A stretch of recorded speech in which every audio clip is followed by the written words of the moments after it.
ಇಂಟರ್ನೆಟ್ನಲ್ಲಿ ಎಲ್ಲಿ ನೋಡಿದ್ರು ಈ ಕಾಕ್ರೋಚ್ ಜನತಾ ಪಾರ್ಟಿದೆ ಹವಾ. ಫೇಸ್ಬುಕ್, ಇನ್ಸ್ಟಾಗ್ರಾಮ್, ಎಕ್ಸ್ಗಳಲ್ಲಿ ಈ ಹೊಸ ವಿಚಿತ್ರ ಪಾರ್ಟಿ ಬಗ್ಗೆನೇ ಪೋಸ್ಟರ್ಗಳು, ವಿಡಿಯೋಗಳು, ಮೀಮ್ಗಳು.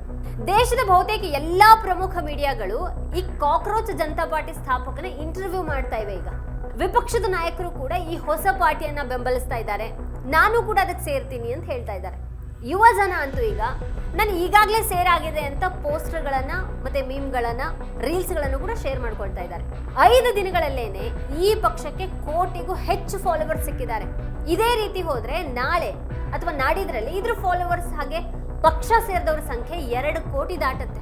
ಆದ್ರೆ ಇದೆಲ್ಲಾನು ನಡೀತಾ ಇರೋದು ಆನ್ಲೈನ್ ನಲ್ಲಿ ಅನ್ನೋದನ್ನ ನೆನ್ಪಿಡ್ಬೇಕು. ಇದ್ರ ಸ್ಥಾಪಕ ಇರೋದು ವಿದೇಶದಲ್ಲಿ, ಈಗ ಬಿರುಗಾಳಿ ಎದ್ದಿರೋದು ಆನ್ಲೈನ್ ವೇದಿಕೆಗಳಲ್ಲಿ. ಆದ್ರೆ ಈ ದಿಢೀರ್ ಅಂತ ಹುಟ್ಕೊಂಡಂತ ಈ ಪಾರ್ಟಿ ನಿಜವಾಗಿನೂ ದಿಢೀರ್ ಪಾರ್ಟಿನ ಅಥವಾ ಇದ್ರ ಹಿಂದೆ ಒಂದು ವ್ಯವಸ್ಥಿತವಾದಂತ ಯೋಜನೆ ಏನಾದ್ರೂ ಇದೆಯಾ? ಈ ಪಾರ್ಟಿಯ ಹಠಾತ್ ಉಗಮ, ಅದರ ಅದ್ಭುತ ಸಂಘಟಿತ ಕಾರ್ಯಾಚರಣೆ ಮತ್ತೆ ಕರಾರುವಕ್ಕಾದಂತಹ ಅಭಿಯಾನದ ಹಿಂದೆ ತರೆಮರೆಯಲ್ಲಿ ಕೆಲವು ಅಗೋಚರ ಶಕ್ತಿಗಳು ಕಾರ್ಯನಿರ್ವಹಿಸ್ತಾ ಇವೆ ಅನ್ನುವಂಥ ಒಂದು ತೀವ್ರ ಅನುಮಾನಗಳು ಮತ್ತೆ ಗಂಭೀರ ಪ್ರಶ್ನೆಗಳು ಕೂಡ ಮೂಡೋದಿಕ್ಕೆ ಆರಂಭ ಆಗಿವೆ. ಮುಖ್ಯ ನ್ಯಾಯಮೂರ್ತಿಗಳು ಒಂದು ವಿವಾದಾತ್ಮಕ ಹೇಳಿಕೆಯನ್ನ ನೀಡಿದ ತಕ್ಷಣ ಅತ್ಯಂತ ಅಚ್ಚುಕಟ್ಟಾದ ಜಾಲತಾಣ, ಅತ್ಯಂತ ಸ್ಪಷ್ಟ ಹಾಗೂ ಪ್ರಬುದ್ಧ 5 ಅಂಶಗಳ ರಾಜಕೀಯ ಪ್ರಣಾಳಿಕೆ ಮತ್ತೆ ಜಾಗತಿಕ ಮಟ್ಟದ ಅತ್ಯುನ್ನತ ಬ್ರ್ಯಾಂಡಿಂಗ್ ನೊಂದಿಗೆ ಈ ಅಭಿಯಾನ ಮುನ್ನೆಲೆಗೆ ಬಂದಿದೆ. ಈಗ ಇದು ಸಾಮಾನ್ಯ ಜನಜಾಗೃತಿಗಿಂತನೂ ಹೆಚ್ಚಾಗಿ ಒಂದು ಕಾರ್ಪೊರೇಟ್ ಮಾದರಿಯ ಯೋಜಿತ ಪ್ರಚಾರದ ಕಾಣ್ತಾ ಇದೆ.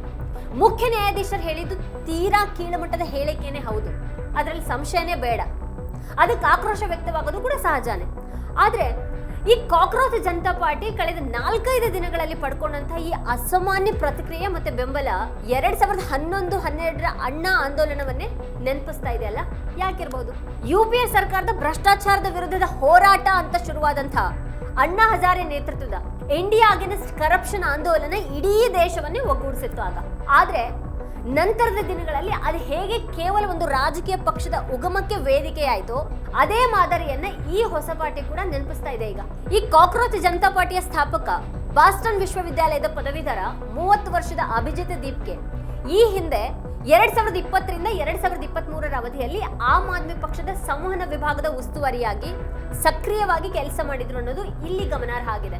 ಸಾಲದಕ್ಕೆ ಈ ಕಾಕ್ರೋಚ್ ಪಾರ್ಟಿ ಒಂದ್ ಕಡೆಗೆ ಜನಪ್ರಿಯತೆಯನ್ನ ಗಳಿಸ್ತಾ ಇದ್ದ ಹಾಗೇನೆ ಆಮ್ ಆದ್ಮಿ ಪಕ್ಷದ ನಾಯಕರು ಒಬ್ಬೊಬ್ಬರಾಗಿ ಆನ್ಲೈನ್ಗೆ ಬಂದು ಅದನ್ನ ಬೆಂಬಲಿಸಿ ಹೇಳಿಕೆಯನ್ನ ನೀಡ್ತಾ ಇದ್ದಾರೆ. ಇದು ಯಾಕೋ ಒಂದು ಪ್ಯಾಟರ್ನ್ ಅನ್ನ ನೆನಪಿಸ್ತಾ ಇದೆಯಲ್ಲ. ಒಂದು ಕಡೆಗೆ ವಿಪಕ್ಷ ನಾಯಕ ರಾಹುಲ್ ಗಾಂಧಿ ಅವರು ಬಿಜೆಪಿ ಸರ್ಕಾರದ ವಿರುದ್ಧ ದಶಕದಿಂದನೂ ಹೋರಾಟವನ್ನ ನಡೆಸ್ತಾ ಇದ್ದಾರೆ. ಅವರಲ್ಲಿ ಸೈದ್ಧಾಂತಿಕ ಸ್ಪಷ್ಟತೆ ಅನ್ನೋದಿದೆ, ಸಂವಿಧಾನಕ್ಕೆ ಬದ್ಧತೆ ಇದೆ. ಇತ್ತೀಚೆಗೆ ಅವ್ರ ಮಾತುಗಳನ್ನ ಜನ ಬಹಳ ಗಂಭೀರವಾಗಿ ಕೇಳ್ತಾ ಇದ್ದಾರೆ. ಆರ್ಥಿಕತೆ ಕುರಿತು ಅವ್ರು ಕೊಟ್ಟಿರುವಂತಹ ಒಂದೊಂದು ಎಚ್ಚರಿಕೆನೂ ಈಗ ನಿಜಾನೇ ಆಗ್ತಾ ಇದೆ. ಈ ರೀತಿ ಬಿಜೆಪಿ ವಿರುದ್ಧ ವಿಪಕ್ಷ ನಾಯಕನ ಹೋರಾಟ ಒಂದು ನಿರ್ಣಾಯಕ ಹಂತಕ್ಕೆ ತಲುಪ್ತಾ ಇರುವಾಗ್ಲೇನೆ ಹೀಗೊಂದು ಪಾರ್ಟಿ ಉದ್ಭವವಾಗಿ ಅದಕ್ಕೆ ಈ ಪ್ರತಿಕ್ರಿಯೆ ಸಿಗ್ತಾ ಇರೋದು ಸಹಜವಾಗಿಯೇ ಸಂಶಯ ಮೂಡಿಸ್ತಾ ಇದೆ. ಸಾಂವಿಧಾನಿಕ ಆಶಯಗಳನ್ನ ಬಲವಾಗಿ ಪ್ರತಿಪಾದಿಸೋ ಬದಲು ಕೇವಲ ಸಿದ್ಧಾಂತರಹಿತ ಭಾವನಾತ್ಮಕ ಅರಾಜಕತೆಗೆ ಪ್ರಚೋದನೆಯನ್ನ ನೀಡುವಂತಹ ಇಂಥ ಹಠಾತ್ ಆಂದೋಲನಗಳ ನೈಜ ಸ್ವರೂಪದ ಬಗ್ಗೆ ತೀಕ್ಷ್ಣ ಪ್ರಶ್ನೆಗಳನ್ನ ಕೇಳೋದು ಮತ್ತೆ ಎಚ್ಚರವನ್ನ ವಹಿಸೋದು ಇವತ್ತಿನ ತುರ್ತು ಅಗತ್ಯ ಆಗಿದೆ.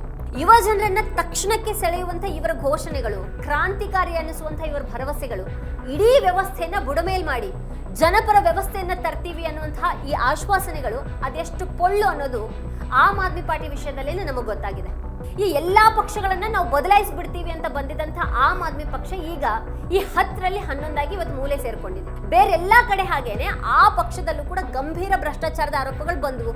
ಅದರ ನಾಯಕರು ಜೈಲಿಗೆ ಹೋದ್ರು. ಇವೆಲ್ಲ ಕೂಡ ಆಯ್ತು. ಇನ್ನು ಬಿಜೆಪಿ ಸೇಡಿನ ರಾಜಕೀಯ ಮಾಡಿ ಜೈಲಿಗೆ ಕಳಿಸ್ತು ಅಂತ ಹೇಳ್ಬಹುದಾದ್ರೂ ಕೂಡ ಅದಕ್ಕೆ ಅವಕಾಶವನ್ನು ಕೂಡ ಅದೇ ಪಕ್ಷ ಕೊಡ್ತು ಅನ್ನೋದು ಸತ್ಯ ಅಲ್ವಾ? ಈಗ ಇಡೀ ರಾಜಕೀಯ ಚರ್ಚೆಯನ್ನ ಇನ್ನೊಂದು ಕಡೆ ತಿರುಗಿಸುವಂತಹ ಈ ಕಾಕ್ರೋಚ್ ಜನತಾ ಪಾರ್ಟಿ ಬಂದಿದೆ. ಸರ್ಕಾರದ ವ್ಯವಸ್ಥೆ ಎಲ್ಲಾ ಸಮಸ್ಯೆಗಳಿಗೆ ನಾವೇ ಪರಿಹಾರ ಅಂತ ಹೇಳ್ತಾ ಇದೆ. ಎಲ್ಲವನ್ನ ಬದಲಾಯಿಸಿ ಬಿಡ್ತೀವಿ ಅನ್ನುವಂತ ಒಂದು ಭರವಸೆಯನ್ನ ಕೊಡ್ತಾ ಇದೆ. ಯುವ ಜನತೆ ಇದನ್ನ ಇಷ್ಟು ಕುರುಡಾಗಿ ನಂಬಿಕೊಂಡು ಅದರ ಹಿಂದೆ ಹಿಂಡಾಗಿ ಹೋಗ್ತಾ ಇದ್ದಾರೆ ಇವತ್ತು. ಆದ್ರೆ ಆ ಪಕ್ಷದ ಹಿನ್ನೆಲೆ ಏನು, ಅದರ ಸಿದ್ಧಾಂತ ಏನು, ಅದರ ಮಿತಿಗಳೇನು, ಇದ್ರ ಹಿಂದೆ ಇರೋರು ಯಾರು, ನಾಳೆ ಆ ಪಕ್ಷ ಕೂಡ ಆಪರೇಷನ್ ಒಳಗಾಗೋದಿಲ್ಲ ಅನ್ನೋದು ಏನ್ ಗ್ಯಾರಂಟಿ ಇದೆ? ಇವುಗಳಿಗೆ ಯುವ ಜನರು ಮೊದಲು ಉತ್ತರವನ್ನ ಕಂಡುಕೊಳ್ಬೇಕಾಗಿದೆ. ಕಾಂಗ್ರೆಸ್ ನಲ್ಲಿ ಅಥವಾ ಬೇರೆ ಇತರ ಪಕ್ಷಗಳಲ್ಲಿ ನೂರಾರು ತಪ್ಪುಗಳು ಇರಬಹುದು. ಆದ್ರೆ ಕಾಂಗ್ರೆಸ್ ಆಗ್ಲಿ, ತೃಣಮೂಲ ಆಗ್ಲಿ, DMK ಆಗ್ಲಿ ಬಿಜೆಪಿ ವಿರುದ್ಧ ಗಟ್ಟಿಯಾಗಿ ನಿಂತ್ಕೊಂಡು ಸೈದ್ಧಾಂತಿಕ ಬದ್ಧತೆಯನ್ನ ತೋರಿಸಿ ಹೋರಾಡ್ತಾ ಇವೆ ಇವತ್ತು. ಆ ಹೋರಾಟದ ದಾರಿಯನ್ನು ತಪ್ಪಿಸೋದಿಕ್ಕೆ ಅಂತಾನೆ ಇನ್ನೊಂದು ಪಕ್ಷ ಉದ್ಭವ ಆಗಿದೆಯಾ ಅನ್ನುವಂಥ ಒಂದು ಪ್ರಶ್ನೆಗೆ ಮೊದಲು ಉತ್ತರ ಸಿಗಬೇಕಾಗಿದೆ. ಅಲ್ಲಿವರೆಗೆ ಈ ಹೊಸ ಸಮೂಹ ಸಂಧಿಗೆ ಒಳಗಾಗದೇನೆ ಸಂಯಮವನ್ನು ಕಾಪಾಡಿಕೊಳ್ಳೋದು ಬಹಳ ಒಳ್ಳೆಯದು. ವೀಕ್ಷಕರೇ, ಈ ಕುರಿತು ನಿಮ್ಗೆ ಏನ್ ಅನ್ಸುತ್ತೆ, ಏನ್ ಅಭಿಪ್ರಾಯ ಇದೆ ಅದನ್ನ ವಿಡಿಯೋ ಕೆಳಗಡೆ ಕಮೆಂಟ್ ಮಾಡಿ ನಮಗೆ ತಿಳಿಸಿ.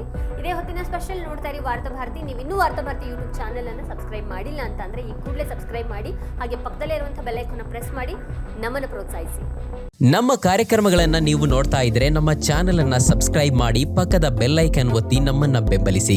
ಹಾಗೆ ನಮ್ಮ ಕಾರ್ಯಕ್ರಮಗಳನ್ನ ಲೈಕ್ ಮಾಡಿ, ಕಮೆಂಟ್ ಮಾಡಿ, ಅದನ್ನ ಬೇರೆಯವರಿಗೂ ವಾಟ್ಸ್ಆಪ್ ಮೂಲಕ ಶೇರ್ ಮಾಡಿ. ನೀವು ಹೀಗೆ ಮಾಡಿದಾಗ ನಮ್ಮ ಚಾನೆಲ್ ಇನ್ನಷ್ಟು ಮತ್ತಷ್ಟು ಜನರಿಗೆ ತಲುಪಲು ನೀವು ನಮ್ಮೊಂದಿಗೆ ಸಹಕರಿಸಿದ ಹಾಗಾಗುತ್ತೆ. ಇದು ನೀವು ಯಾವುದೇ ಖರ್ಚಿಲ್ಲದೆ ಕೆಲವೇ ಸೆಕೆಂಡುಗಳಲ್ಲಿ ನೀಡಬಹುದಾದ ಸಹಕಾರ. ಧನ್ಯವಾದಗಳು.